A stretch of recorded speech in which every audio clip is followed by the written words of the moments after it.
Welcome to the latest episode of GNV Next, a half-hour look at the City of Gainesville's citizen-centered initiatives, programs, events, and people. I'm your host, Bob Woods. This is an exciting time for Gainesville, a city that is leading a movement, empowering its people, and reinventing what the new American city looks like. Today, we'll chat with City Attorney Nicole Shalley and Auditor Carlos Holt about their roles as charter officers. We'll get an update on several exciting new projects currently underway in East Gainesville. We'll visit the A. Quinn Jones Museum and Cultural Center, and much, much more. But first, let's take a look at your rights as a citizen to access city public records. Florida's public records law is one of the broadest in the nation. In Florida, the public has a legal right to access public records. The City of Gainesville is committed to transparency, accountability, and open government. This video will show you how to access public records to get information you need to become a better informed citizen. All of the information presented in this video is available at the City of Gainesville's website by searching for public records. What is a public record? The city maintains all public records and provides citizens access to them in accordance with Florida law. Public records are defined by law as any record regarding city business that is made or received by a city employee or official, and such records may include documents, papers, letters, maps, books, tapes, photographs, films, sound recordings, data processing software, computer records, emails, social media entries, tape recordings, text messages, voicemails, and instant messages. Which public records are exempt? State law has designated certain materials as exempt or confidential from public disclosure, such as ongoing criminal investigations, social security numbers, medical records, and many more. For a full list of exemptions, see the Florida Government in the Sunshine Manual, available online, or visit the city's website. How can I request a public record? Public record requests can be made at any city department. If you know which city employee, official, or department has the record, it is best to request the record directly from them. However, any city employee or official can receive your request and facilitate access to the record. Requests can be made in many ways, including in person, verbally or in writing, by email, telephone, or in writing by mail. You have the right to remain anonymous, but you may choose to provide your name and/or contact information so someone can follow up with you and provide access to your requested record.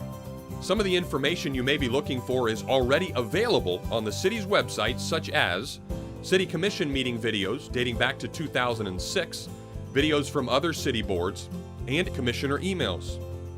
The city's open data portal provides access to near real-time data such as crime statistics and government expenditures. The portal is frequently updated with new information. Is there a cost for requesting public records?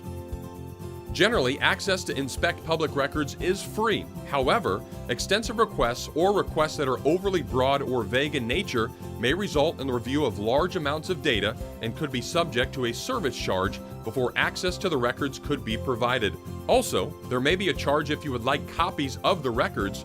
For current information on charges, visit the city's public records webpage. Access to public records is crucial to ensuring confidence and trust in government. The City of Gainesville's commitment to open and transparent government makes that possible. Welcome back. We've just taken a look at your rights to access public records as a citizen. And joining us to talk with us more about it today is the City Attorney, Nicole Shalley. Welcome to the show, Nicole. Thank you, Bob. It's a pleasure to have you here today, and we are looking forward to hearing more about government in the sunshine and a full range of different options. But before we get into that, I thought that you could tell us a little bit about what your office does. Well, as the city attorney, our client is the city, the municipal corporation. What we don't do, perhaps it's easiest to define what we do by what we don't do, and that is we aren't here to provide legal advice to citizens.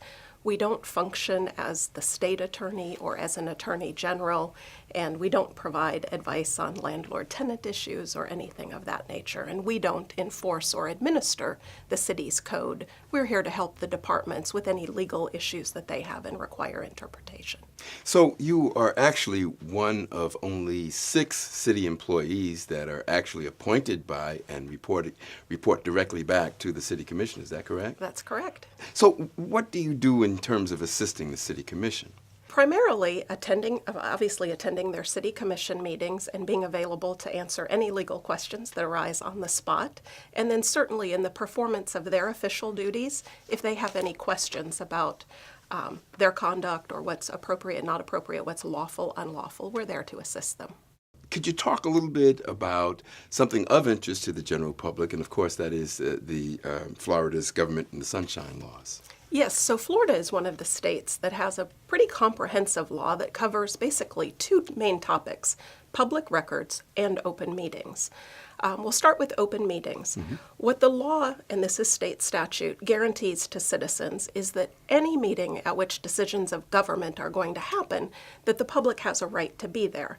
And there are 3 basic requirements to that open meetings law. One is that the meeting be noticed, obviously, so that citizens can find out where it is they need to go for the meeting. The second part is that it be held in a facility that's accessible to citizens, including ADA accessibility. And number 3, that minutes of that meeting be taken and recorded in terms of writing. They don't have to be in great detail. They can be summary minutes. But so if a citizen doesn't have the opportunity to attend in person, they can, after the fact, learn what happened. Well, fortunately, here in Gainesville, right here on Community 12 TV, we broadcast live these city commission meetings, and we archive them so the public can also access those meetings at a later date on the city's website. Yeah, and that's a great thing about technology. It has enabled many local governments to go far beyond the bare legal requirements. And so we talked a little bit about open government meetings, but we watched the video regarding access to public records. Could you just quickly cover that again so that Yes. we're clear? Yeah, sure. So like the open meetings, what public record says is any document that's used, and sort of the magic words are to formalize, perpetuate, or communicate knowledge about city business, are available to the public. So that includes any email, anything that's in writing and that becomes a document. The public can either request a copy or they can request just to come and view the record. And of course, reasonable, because you're taking a city employee away from their otherwise normal day job to do that. So to the extent that providing those records takes more than 15 minutes, the city is allowed to charge a reasonable rate for that. So if someone wants to request a public record, how should they do that? Well, they can contact, in the City of Gainesville, our adopted public records policy makes each city employee the custodian of their own records. But a citizen may not know who that is. So generally, they can contact any city employee. A good place to start is the clerk's office, and they can make a request. And then the clerk, or if it's another department that receives it, they do try to route it appropriately to get it answered. They can make that request. It doesn't have to be in writing. It can be a verbal request. And then the city is required to respond within a reasonable time. Reasonable period of time. I guess that's important for the public to know that depending on the nature of the request, it may take a few days to kind of gather the information together. Yes, and that's why it's helpful if the public can identify. They don't have to identify with great detail in terms of who sent it, the date they sent it on and on. But if they can identify a time period, a subject matter, the more specific they can be about their request, the better it helps us to get the records they want to them at the lowest cost and little time. Well, that's very interesting, Nicole. Now, I want to get to the really important stuff, which is, of course, some of your passions. Can you talk a little bit about just one thing that the public doesn't know about you that you think might be interesting? You mean when I'm not working? Absolutely. Yes, no, I love to camp, and I love tennis, I love biking, I love Zumba. if I could give a little pitch, the city Sure. offers Zumba classes that are open to the public here in the Thelma Bolton Center, and they are a lot of fun. So I think those are Tuesdays and Thursdays starting at 5:30 and Mondays and Wednesdays in the afternoons. You know, I think back in the 90s, they actually had some pants called Zumba pants. Do we have to wear those at the... No. No particular dress required, just a good attitude. Well, wonderful. Nicole, I want to thank you so much for being on GNV Next today. We really appreciate the insight that you've given us regarding various laws that affect the general public here in Gainesville, and we'd love to have you back sometime in the future. Thank you, Bob. And we'll be right back right after this.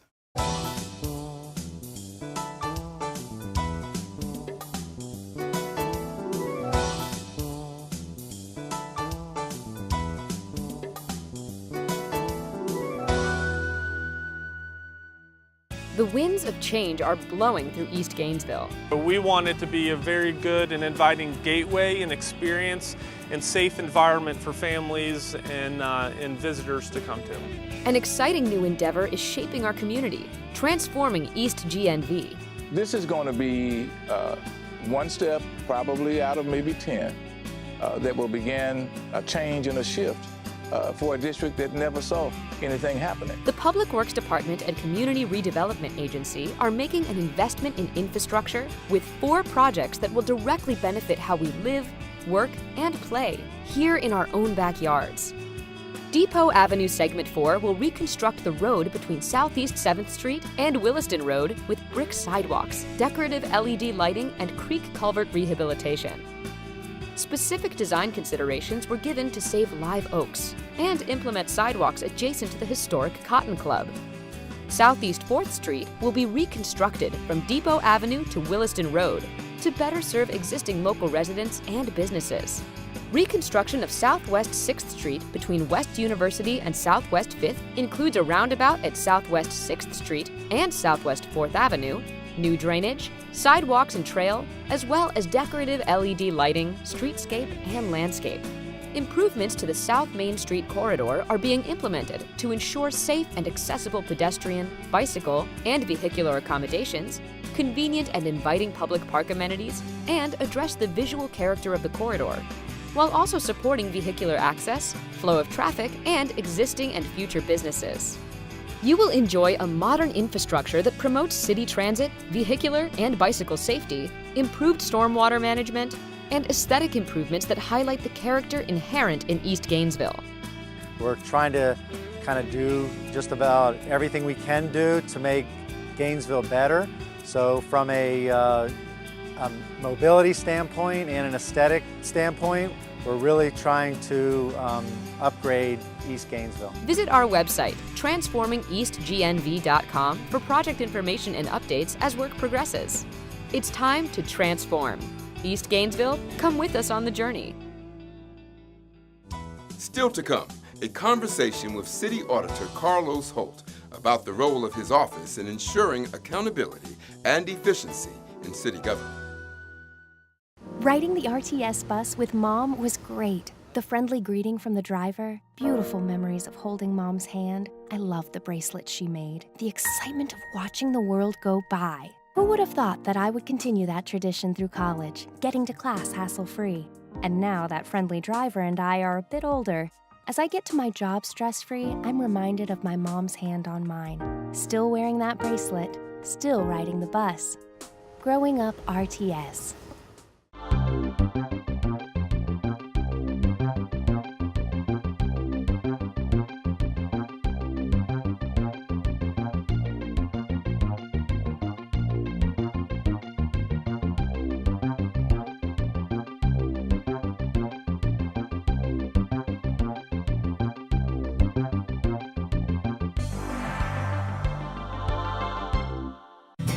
We live in the Sunshine State, so why aren't you protecting yourself from the damaging rays of the sun?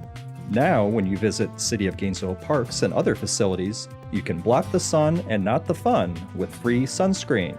Bright yellow sunscreen dispensers are now available in many locations in the city. Want to know where? Then visit the City of Gainesville Parks, Recreation, and Cultural Affairs website and click on the Find a Park or Facility button. Remember, make SPF your BFF. please join me in welcoming City Auditor Carlos Holt. Thank you, Bob. Well, thank you for coming on the show today. Oh, absolutely. Do it anytime. So, listen, everyone wants to know, what does the city auditor do? City auditor, well, we do a lot of things. We have quite a bit of responsibilities, but chief among them is to assess the risk that's to the city, that something bad could happen, and number two, that the city won't accomplish its goals. We've got to look at those risks. What could keep us from succeeding? And then we have to address those risks by means of an audit. And we look at the thing, we audit it, we compare it to standards, best practices, look at our controls, and try to bring those three things to the attention of management and the commission, who can address them through either purchases, more personnel, better controls, and so forth. You know, when someone hears the word audit, you automatically think about tax returns and the government looking over everything that you've purchased and reported. And so, is that exactly what you do, or is it broader than that? Well, we do some of that. It's quite broader than that. We look at, every kind of program that there is, even programs such as they have at Parks and Recs to ensure that they're open for all, they're fair, they're accomplishing the goal, the people are able to attend, they're at least reasonably efficient and effective at what they're trying to do.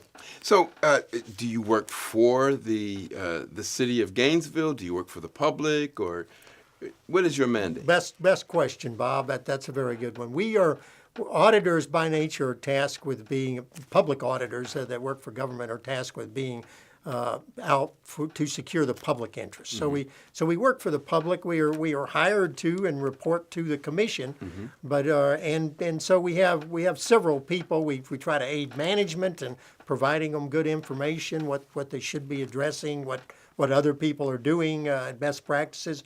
But first and foremost is our responsibility to the public, to let them know how their dollars are being used, what we are succeeding in, what we're failing in. We say a lot of good things in audit reports too. It's not all bad. It's there's a lot of good. We're doing this good. There's good sound controls here. It's achieving its goals. Yeah, we probably have more good things in an audit report than bad on most occasions. So what are some of the qualifications for an auditor? It sounds like you cover a lot of ground. You almost have to be an expert in almost everything, don't you? Oh, yeah, good observation. Well, we have to get up to speed on every audit by, and people wonder, how can you come in here and audit, this utility function? We've been doing it for 30 years. You've been looking at it for just several weeks, and we have to try to get up to speed the best we can. We oftentimes obtain another expert, or we look at other audit reports, and we acknowledge, hey, we're not as good as somebody that's been doing this 30 years, but we do bring outside criteria, best practices, industry standards, and try and compare them to what they're doing. And usually, they're not going to lie to us most of the time, but we do also do a lot of financial. So I see you've brought some of the tools of the trade with you today. Oh, absolutely. Well, first we talked about auditing. This is what we're responsible for going by as government auditing standards. Everything about how to conduct an audit, who to conduct, when to notify, the documentation required is in here. And by the way, we get audited ourselves every 3 years from outside auditors, and it was just completed, as you might have noted at the seen at the last commission meeting, where we got a full compliance rating. But they look through every audit, every work paper, every document we have, and try to assess whether we did the job. Here's some quarterly report. You're going to get lots of these, and you're going to have to know what they're for. Here's the GRU ones. We have a whole stack of these every quarter. We also do an annual report every year, kind of telling the public, since we're working for the public, they're not always at the commission meetings. Sure. We have to put out a report to show them what we do. And that material is also available online at the City Auditor's website. Absolutely. You can go to the City of Gainesville website, Department, City Auditor. Every report we've ever done is there. Every investigation we've done is there. Our audit plan for the coming year is there. So what are some examples of recent audits that we've had recently? Well, we did one recently on the RTS bus function. We found they did a lot of good things. We recommended some additional controls in certain areas that they're busy working on. That's one. We looked at the fuel function that's handled by fleet, all the fuel that's bought. Looked at that a year ago, and to include the storage tanks, the dispensing equipment, which some of it needed replacing, and the software was also aged, and they actually valued the audit as a way to say, hey, we need to replace some of this stuff, and then they were able to do it. Commission gave them the funds, and they marched right out and got new stuff in there. Now, I mentioned at the top of the interview that you've had a wide array of experiences, and I know that you've served 21 years in the United States Marine Corps. Can you tell us a little bit about that, and maybe some of the folks that you've met in your that's tenure there? a very, very interesting experience, of course, and for 21 years and 2 wars, it took a lot out of me, but I woke up every morning after I got out wishing I was back in for the first few years because I gotten so used to it. But Sure. Talking about interesting people, actually, when we were in Kuwait before we crossed over into Iraq, March 20th, Colonel and I were summoned. I was a chief warrant officer at the time to a general's tent, and it was our present Secretary of Defense, General Mattis. He was 1-star general at the time. He briefed us on some areas that we were under our responsibility. Can't tell you about those, or I'd have to kill you. Please don't. But then a few months later, he came up. I actually took a couple of pictures with him. Well, I want to thank you so much, Mr. Holt, for coming in today and telling us a little bit more about the Office of the City Auditor. We certainly do appreciate that, and we'd like to have you back sometime in the future. Oh, absolutely, Bob. Glad to do it. Sorry that 15 minutes went by so quick. I'll stay a while longer. We'll be right back right after this.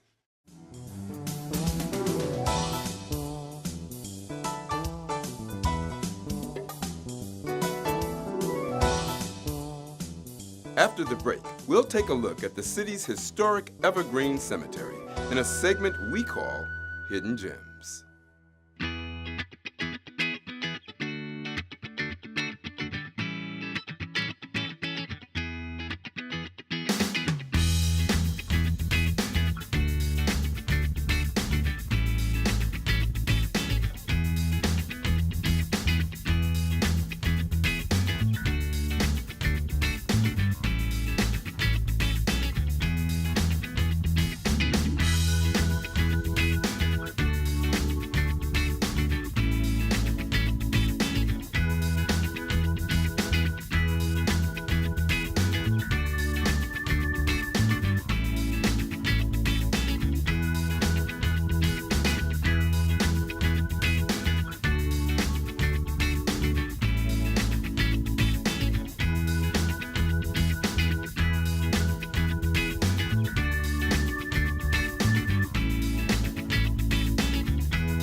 We hope you've enjoyed this look at the many exciting projects going on and people who work for Gainesville as we transform into a city that is citizen-centered and people-empowered. We leave you now with a look at the A. Quinn Jones Museum and Cultural Center, honoring the legacy of a local and innovative educator. Join us again to see what's going on in GNV Next.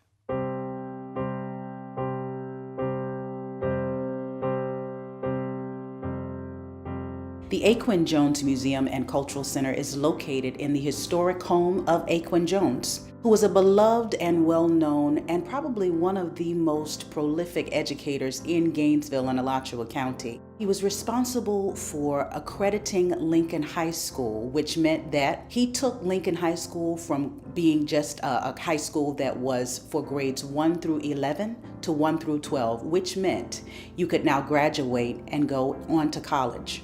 Accreditation was a big deal. It was the second school in the state of Florida to be accredited for African Americans. Mr. Jones had an incredible legacy because he was not just an educator, but he was also very much a community activist. Education in and of itself was something that required activism or advocacy. There was fundraising that had to take place because at one point the school became defunded by the Alachua County School Board. So teachers and community members had to gather their own personal monies to make sure that there were enough books and supplies, and so that teachers could continue to support the students and themselves to provide the education that was necessary.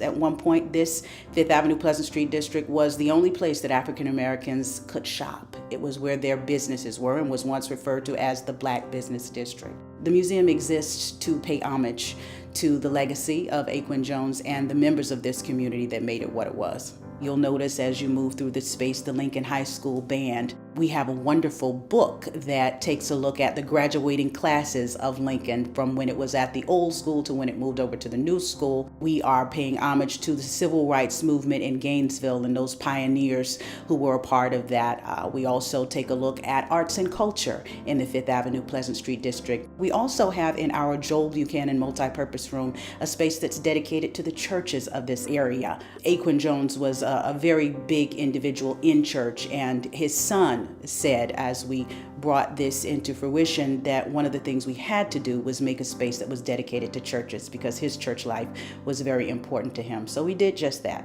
Didn't have any shelves and tables, or wasn't anything in that room. In each one of our gallery spaces, we have oral history stations where individuals can come and take a listen to the living history of this area. We are continuing to collect oral histories. We have a relationship with the Samuel Proctor Oral History Project at the University of Florida. As a matter of fact, several of those oral histories that are in the gallery currently are from that project, but we are also continuing to collect some on our own. The Heritage Trail is a very exciting project. It's a piece of cultural tourism that will take you on a 64-stop tour throughout the Pleasant Street, Fifth Avenue Pleasant Street district. The A. Quinn Jones Museum and Cultural Center will be the trailhead for the Heritage Trail.